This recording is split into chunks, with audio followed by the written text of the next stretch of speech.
Assalamualaikum warahmatullahi wabarakatuh. Kembali lagi bersama saya tentunya di channel kesayangan kita, channel Mujono Ahmad. Alhamdulillahirrahmanirrahim. Pada pagi yang cerah ini saya mau sharing ya. Mau sharing bahwa saya kemarin sudah membuat sarung kulit ya, sarung kulit untuk pisau bullnose ini ya. Ini bentuknya seperti ini ya guys ya.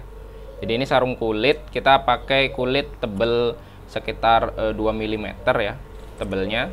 Nah ini untuk sebenarnya ini pisaunya pisau bullnose. Ini pisau bullnose, cuman saya buat modelnya seperti straight ya, biar gampang. Jadi hanya jahitannya hanya setengah di sini. Kemudian di sini ada kancing jepretnya ya, buat ngunci. Kemudian untuk belakangnya ini ada buat pengait di sabuknya. Oke, jadi ini sebenarnya ini kali pertama saya buatin sarung kulit buat pisau orang ya.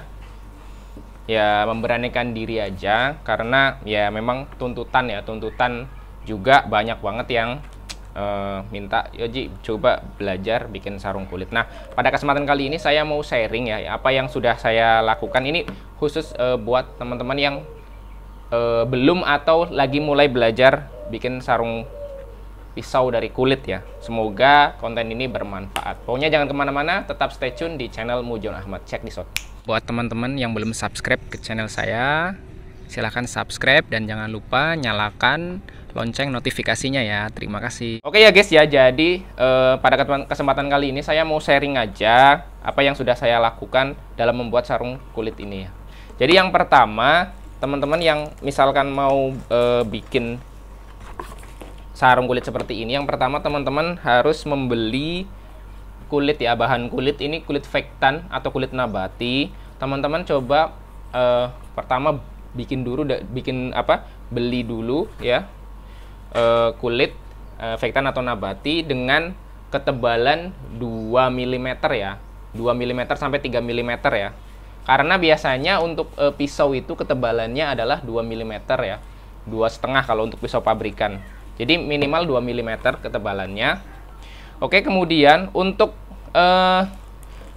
yang pertama kali dilakukan ketika mau membuat sarung kulit adalah kita harus membentuk dulu ya, memotong dulu. Nah, kalau misalkan pingin potongannya itu tidak terlalu banyak yang mubazir ya, teman-teman, dan khawatir salah ukuran, teman-teman pakai kertas dulu aja, pakai kertas gambar seperti ini. Ya, jadi di mal dulu sampai ketemu ukuran yang tepat ya. Jadi bikin ukurannya itu disisain 1 cm ya di pinggirnya seperti ini ya. Nah, ini kira-kira 1 cm lebih ya. 1 cm lebih. Nah, jadi harus pakai kertas dulu. Khawatir nanti salah ukuran atau terlalu banyak yang dipotong, nanti sayang ya untuk sarungnya. Jadi yang pertama itu, kemudian yang kedua setelah ini dipotong ya, kemudian kulitnya ini harus dibasahin pakai air, tujuannya agar dia mudah dibentuk ya. Nah setelah dibasahin kemudian teman-teman nanti bisa pilih ya, mau pakai motif atau enggak. Kalau yang misalkan belum ada markingnya, teman-teman nggak usah pakai motif, nggak apa-apa. Kalau yang sudah punya marking, jadi markingnya seperti ini ya guys. Markingnya seperti ini bentuknya, dan ini yang jual biasanya dari Cina ya. Nih saya ada beberapa, baru punya beberapa ya. Nah ini markingnya seperti ini ya. Ini di marking setelah dibasahin dan dibentuk ya, dibentuk. Oke, setelah itu kemudian dilipat ke dalam sarung, kulitnya dilipat ke dalam dilipat ke dalam pisau, dilipat. Kemudian kalau misalkan pingin membentuk, silahkan teman-teman bentuk di sini ya, dibentuk di area sini biar nanti terbentuk seperti ini ya guys, ya, terbentuk seperti ini ya, nih bentuk. Jadi kalau udah basah enak nih dibentuk seperti ini. Nah, setelah ini sudah terbentuk ukurannya, kemudian dilem. Nah, dilemnya pakai lem lem kuning ya, lem kuning atau lem ibon ya. Pakai lem ibon. Setelah dilem pakai lem ibon ya, kemudian dipres kalau bisa. Jadi dipres nih. Jadi sarung pisaunya dimasukin ya. Tadi kan udah dipet ya. Dilipat. Nah, kemudian dipres. Seperti ini, dipres. Biar lebih rapet ya. Nah, nanti dijepit pakai jepitan C ya. Ya, penjepit C. Nah, ini kira-kira 1 jam sampai 2 jam sampai bener-bener kulitnya itu kering ya, dijemur gitu. Nah, setelah itu ya teman-teman bisa nambahin aksesoris ya. Sebelum dilem, teman-teman pertama harus mau bikin aksesoris enggak? Kalau mau dibuat aksesoris, teman-teman harus punya kancing ya. Ini namanya paku keling, paku keling. Nah, sebelum dilem di sini, teman-teman pasangin dulu nih aksesoris pengait kayak gini ya, atau apa yang buat kancing jepret itu harus dipasang dulu. Nah, kalau untuk yang paku keling, teman-teman, kalau saya pakai yang paku keling ukuran 8 mm ya, seperti ini. Ya, ini 8 mm paku kelingnya ukurannya. Jadi ini ada 2 ya, ada sepasang seperti ini ya. Nah, ini juga ada alatnya. Ada alatnya, alat pemukulnya. Biar apa? Biar ini enggak tetap dia bagus ya. Tetap bulat seperti ini ya bentuknya. Nah, ini ada alat yang buat mukulnya. Ya.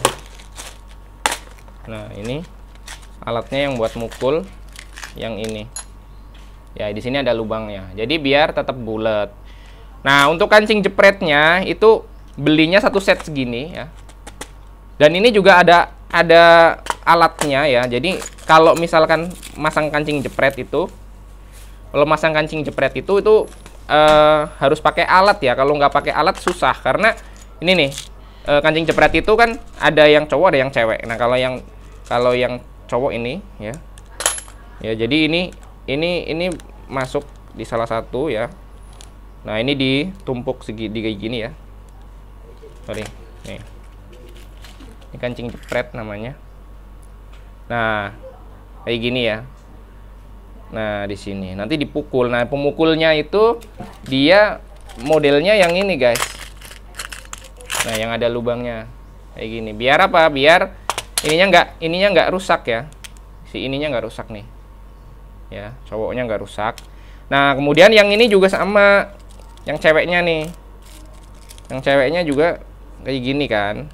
Sorry. Kayak gini. Nah, kayak gini. Nah, yang dipukul yang sini tengah, yang sini nih, tengah. Nah, mukulnya pakai yang ini, yang lancip nih. Ini dipukul ya, seperti itu. Jadi ini harus pakai alat, ada alatnya ya. Jadi kalau bisa teman-teman beli yang 1 set seperti ini. Oke, setelah itu, setelah dipasang aksesoris segala macem, baru setelah itu dilem ya. Tadi dilem, kemudian dipres ya, dipres tadi, yang ini dipres pakai apa? Pakai alat pengepres ini ya. Yang C, bentuk yang C. Nah, setelah itu baru dicat ya. Dicat. Nah, dicat itu saya pakai cat ini. Cat kulit ini yang water base ya.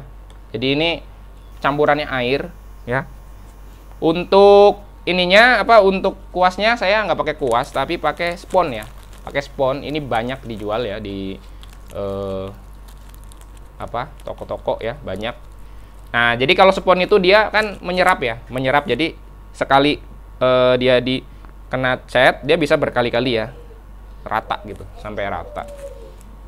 Nah, setelah itu setelah dicat ya, terus dilubangin ya, dilubangin buat jahitan ya, buat dijahit. Nah, ngelubanginnya itu, ini sebenarnya ada alatnya, alat yang buat ngelubangin ya. Nih, ini ada alat yang buat ngelubangin. bentuknya seperti ini ya, seperti garpu ya.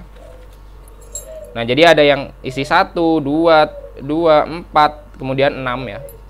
Nah, cuman ini jaraknya itu hanya sekitar 3 mili ya. Jarak antar lubang sekitar 3 mili.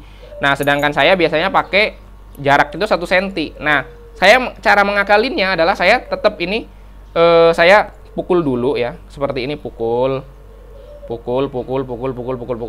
Tapi pelan aja pukulnya. Kemudian nanti setiap jarak 2 lubang itu dilubangin pakai bor ya. Jadi setelah ini di marking pakai ini semua lubang-lubangnya. Nah, setiap jarak 2 itu dibor. Nah, ngebornya pakai mata bor ukuran 2 mili ya. Mata bor ukuran 2 mili dibor. Nah, setelah dibor baru kemudian dijahit. Nah, dijahitnya pakai tambang nilon ya, atau benang nilon, sorry, benang nilon yang ukuran 1 mm ya, 0,8 sampai 1 mm itu dijahit ya. Nih, dijahitnya ini sebenarnya juga nggak perlu pakai jarum, nggak masalah ya, nggak perlu pakai jarum jahitnya. Nah, supaya hasilnya kuat ya, supaya hasilnya itu hasil jahitannya kuat, saya ada tips ya. Saya ada tips caranya menjahit biar jahitannya kenceng tanpa harus pakai jarum ya. Jadi seperti ini guys ya. Nah, kalau teman-teman ada, teman-teman pakai ragum ya. Teman-teman pakai ragum. Nah, ini ragum.